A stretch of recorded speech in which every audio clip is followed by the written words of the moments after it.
teman-teman, saya Lintani Afina dari SMA 01. Di video kali ini saya mau coba jelaskan tentang Scrum Artifact. Nah, bagi yang belum nonton Team Rose, bisa mungkin nonton Team Rose dulu ya, baru nonton Scrum Artifact supaya nanti bisa nyambung materinya. Nah, di materi Scrum Artifact ini nanti masih coba pakai ini ya, masih coba pakai stiker.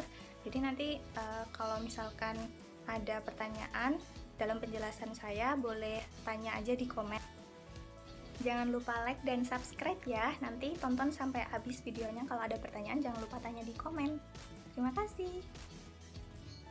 Requirement yang biasa digunakan dalam penerapan Scrum pada pengembangan suatu proyek untuk membantu dalam mengatur kinerja Scrum agar dapat berjalan dengan baik.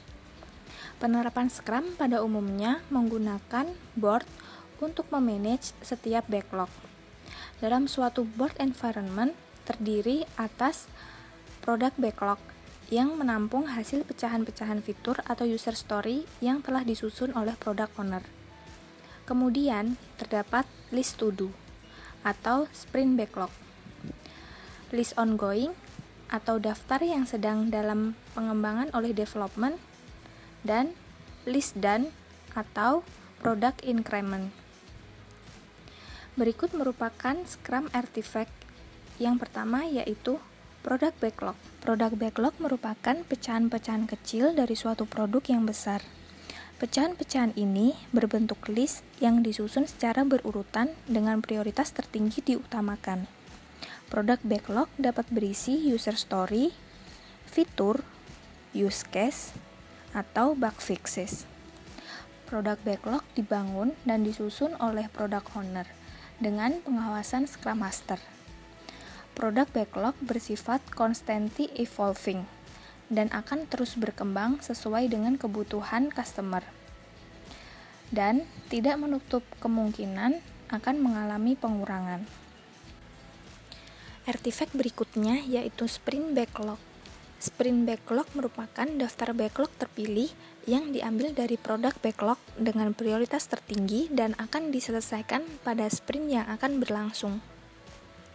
Biasanya, backlog-backlog yang sudah terpilih menjadi sprint backlog tidak dapat dikembalikan pada product backlog ataupun juga tidak boleh menambah backlog ke dalam sprint backlog apabila sprint sudah berjalan.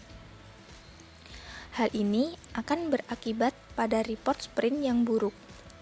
Maka dari itu, product owner harus dapat memastikan backlog-backlog terpilih dapat bekerja dengan baik selama sprint berlangsung. Apabila sebuah backlog bermasalah, maka Scrum Master harus dapat memutuskan apakah backlog tersebut di-cancel atau perlu menambah extra time dengan konsekuensi dan resiko yang matang.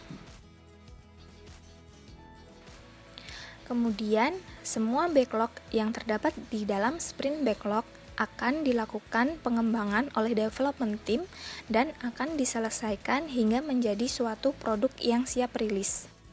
Artifact ketiga yaitu product increment. Product increment adalah backlog yang telah rampung di-develop dan siap untuk rilis.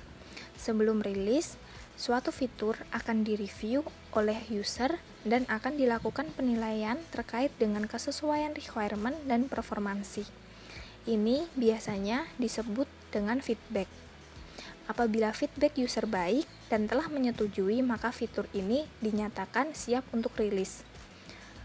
Namun, apabila terdapat perbaikan yang tergolong minor, maka backlog akan dikembalikan dan akan ditambahkan ke dalam sprint berikutnya. Tidak menutup kemungkinan bahwa feedback tersebut tergolong major, sehingga perlu menambah backlog baru. Oke, gimana tadi udah nonton materi tentang Scrum Artifact? Kalau misalnya ada pertanyaan, bisa drop aja di komen, nanti saya coba untuk jawab, atau mungkin ada tambahan materi, boleh drop aja di komen. Terima kasih udah nonton sampai akhir. Bye!